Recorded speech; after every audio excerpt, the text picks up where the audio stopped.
क्या आपने कभी महसूस किया है कि जिंदगी का बोझ अचानक हल्का हो गया हो? जैसे कोई अदृश्य हाथ आपके कंधों से सारे बोझ उतारकर आपको आजादी दे रहा हो। सोचिए, सालों से आप भाग रहे हैं, रिश्तों की उलझनें, पैसों की चिंता और अपने ही मन का शोर। लेकिन एक पल ऐसा आता है जब आप रुक कर महसूस करते हैं, अब कुछ बदल रहा है, भीतर से हल्कापन बढ़ रहा है। दोस्तों, यही वो पल है जब आपके कर्मों का बोझ हल्का होना शुरू होता है। और जब ऐसा होता है तो जीवन में 5 दिव्य लक्षण प्रकट होते हैं, ऐसे संकेत जो बताते हैं कि आत्मा अपनी पुरानी जंजीरों से मुक्त हो रही है। लेकिन सवाल ये है कि ये संकेत कैसे पहचानें? क्योंकि कई बार हमें लगता है कि हम सही राह पर हैं, लेकिन असल में हम अभी भी उसी जाल में फंसे होते हैं। आज ज्ञान यात्रा में हम इसी रहस्य की यात्रा शुरू करेंगे। मैं आपको लेकर चलूंगा एक भावनात्मक सफर पर, जहां आप अपने ही जीवन में इन दिव्य लक्षणों को पहचानना सीखेंगे। कल्पना कीजिए, एक आदमी था जो रोज मंदिर जाता था, भगवान से प्रार्थना करता, मेरे दुख दूर कर दो। लेकिन हर दिन उसकी मुश्किलें और बढ़ती जातीं। उसके चेहरे पर हमेशा तनाव और दिल में हमेशा बेचैनी। फिर एक दिन अचानक बिना वजह उसके भीतर गहरी शांति उतर आई। समस्याएं अब भी थीं, लेकिन उनका बोझ उसे दबा नहीं रहा था। उसने खुद से पूछा कि क्या मेरी प्रार्थना का असर हुआ है या ये कोई छलावा है? असल में ये छलावा नहीं था, ये पहला दिव्य संकेत था, मन की सहज शांति। जब कर्मों का बोझ हल्का होने लगता है तो इंसान बिना कारण भी शांत रहना सीख जाता है। लेकिन क्या सिर्फ शांति ही काफी है? क्या इसका मतलब है कि आपके सारे पाप धुल गए हैं, या फिर ये तो बस शुरुआत है? यहीं से असली यात्रा शुरू होती है और आगे आने वाले संकेत और भी चौंकाने वाले हैं। कभी-कभी हम सोचते हैं कि कर्मों का हिसाब किताब बहुत जटिल है। लोग डराते हैं कि पिछले जन्म का पाप इस जन्म में भुगतना पड़ेगा। और सच तो यह है कि इंसान का मन डर से और भी भारी हो जाता है। लेकिन असलियत यह है कि जैसे ही आत्मा सच्चे भाव से सीखना शुरू करती है, जैसे ही भीतर की सच्चाई को स्वीकार करती है, उसी पल से कर्मों का बोझ हल्का होना शुरू हो जाता है। ये किसी किताब का सिद्धांत नहीं, बल्कि हर इंसान की जीवन का अनुभव है। आपको याद है वो समय जब आप किसी बड़ी गलती के बाद किसी अपने के सामने रो दिए थे? उस रोने में, उस टूटने में आपको राहत मिली थी, बोझ कम हो गया था। क्यों? क्योंकि सच्चा स्वीकार ही कर्मों को धोने की शुरुआत करता है। और यही दूसरा दिव्य लक्षण है, हृदय का हल्कापन। ऐसा लगता है मानो कोई बड़ा पत्थर जो सालों से दिल पर रखा था, अचानक गिर गया हो। लेकिन सवाल ये है, क्या ये हल्कापन हमेशा टिकता है? कई लोग कहते हैं कि थोड़े दिन तो सब अच्छा लगता है, फिर वही चिंता, वही उलझनें वापस आ जाती हैं। तो फर्क कहाँ पड़ता है? फर्क पड़ता है इरादे पर। जब इंसान बार बार ईमानदारी से अपने कर्मों को देखता है, अपनी गलतियों को मानता है और भीतर से बदलने की कोशिश करता है, तभी ये हल्कापन स्थायी हो जाता है। और फिर धीरे धीरे एक और अद्भुत परिवर्तन होता है। अब आपको छोटी छोटी बातों पर गुस्सा नहीं आता। पहले जो शब्द आपको चुभ जाते थे, अब वही शब्द आपके दिल को हिला नहीं पाते। पहले जो लोग आपको परेशान करते थे, अब वही लोग आपको एक दर्पण जैसे लगते हैं, आपको आपकी ही सीख दिखाने के लिए। ये तीसरा दिव्य लक्षण है, भावनाओं पर सहज नियंत्रण। अब आप परिस्थिति के गुलाम नहीं रहते, बल्कि परिस्थिति आपके धैर्य से बदलने लगती है। सोचिए, क्या ये आसान है? नहीं, बहुत मुश्किल है, क्योंकि इंसान ने अपनी आदतों और प्रतिक्रियाओं की जंजीरें खुद बनाई होती हैं। लेकिन जब आत्मा पर कर्मों का बोझ हल्का होने लगता है, तो यही कठिन से कठिन जंजीर भी पिघलने लगती है। आप महसूस करेंगे कि अब आप वही इंसान नहीं रहे जो कल थे। कहते हैं कि जब पानी का बहाव तेज होता है तो उसमें पत्ते बहते चले जाते हैं, लेकिन जब पानी शांत हो जाता है तब पत्ते किनारे पर टिक जाते हैं। वैसा ही इंसान के जीवन में होता है। जब मन शांत होता है, भावनाएं संतुलित होती हैं, तो इंसान अपने असली किनारे को पा लेता है। और यही वो अवस्था है जहां आत्मा धीरे धीरे परमात्मा से जुड़ने लगती है। पर सवाल उठता है कि क्या ये सब सिर्फ ध्यान करने वालों या साधुओं को ही मिलता है? नहीं, ये जीवन का नियम है। ये किसी एक धर्म या किसी विशेष मार्ग का अधिकार नहीं। हर इंसान, चाहे वो साधारण गृहस्थ हो या साधु, जब अपने कर्मों का बोझ हल्का करता है तो ये दिव्य लक्षण खुद उसके जीवन में प्रकट होते हैं। अब जरा अपने जीवन पर नजर डालिए। क्या आपने कभी ऐसा दिन जिया है जब सब कुछ उलझा हुआ था, लेकिन भीतर से एक अजीब सी तसल्ली थी? क्या कभी आपको ऐसा लगा है कि कोई अदृश्य शक्ति आपको संभाल रही है, जबकि तर्क कहता है कि अब सब खत्म हो चुका है? अगर हां, तो समझ लीजिए आपके कर्मों की गांठें खुलना शुरू हो चुकी हैं।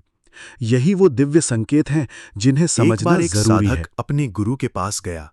उसने कहा, गुरुदेव, मैं रोज ध्यान करता हूं, पूजा करता हूं, लेकिन मेरी समस्याएं खत्म क्यों नहीं होती?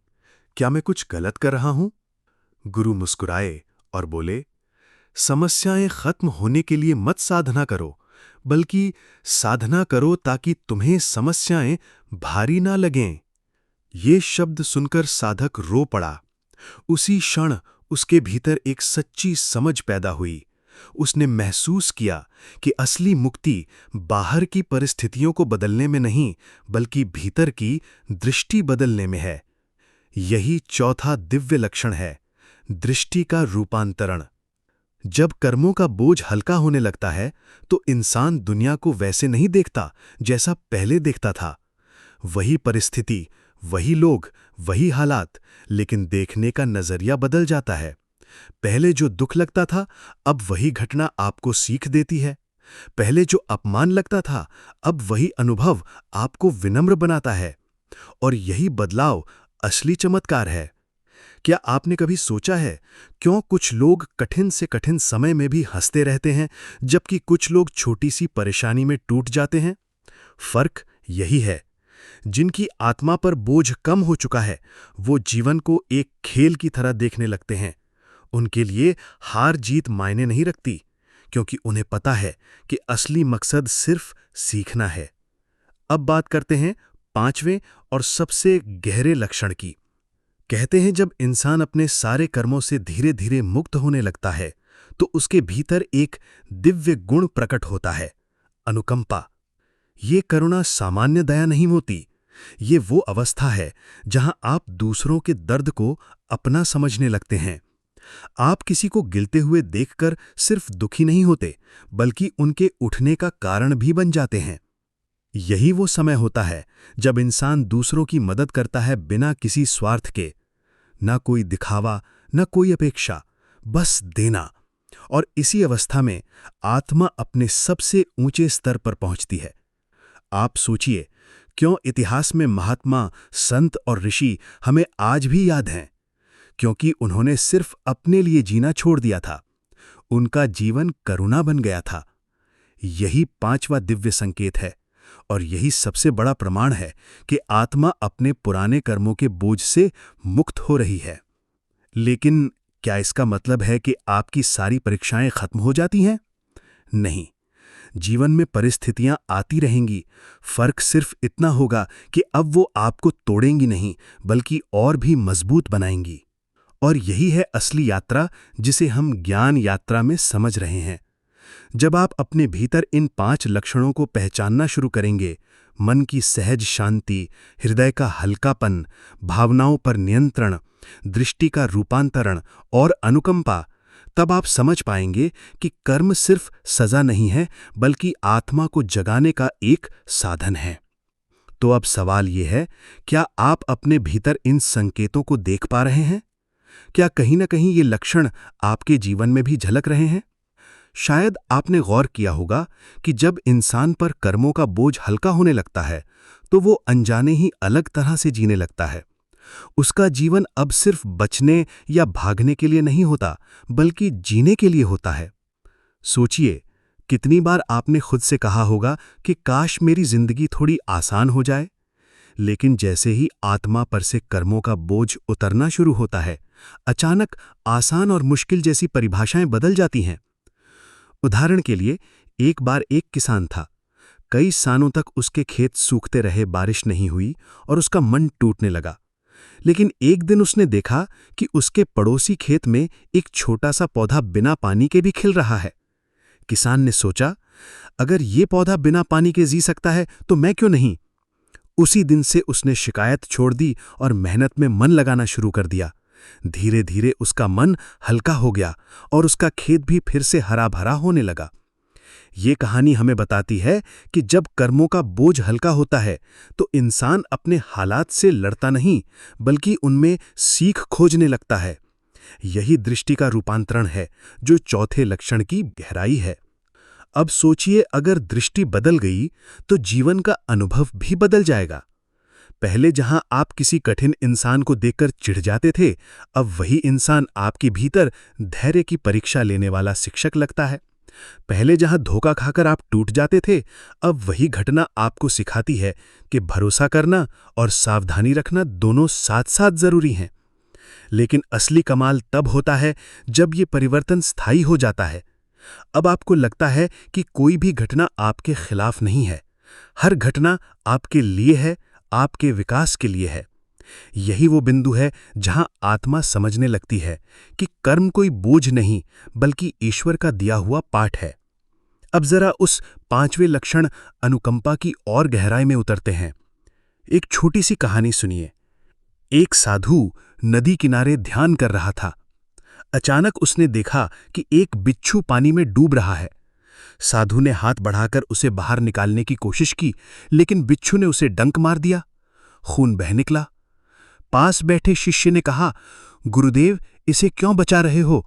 ये तो तुम्हें चोट पहुंचा रहा है। साधु मुस्कुराए और बोले, बिच्छू का स्वभाव डंक मारना है और मेरा स्वभाव बचाना है। अगर मैं अपने स्वभाव को छोड़ दूं तो फिर मेरे जीवन का अर्थ क्या रह जाएगा? यही है अनुकंपा। जब आत्मा पर से कर्मों का बोझ उतरने लगता है तो आप दूसरों के कर्मों को समझने लगते हैं। आपको गुस्सा नहीं आता, आपको बदला लेने की इच्छा नहीं होती।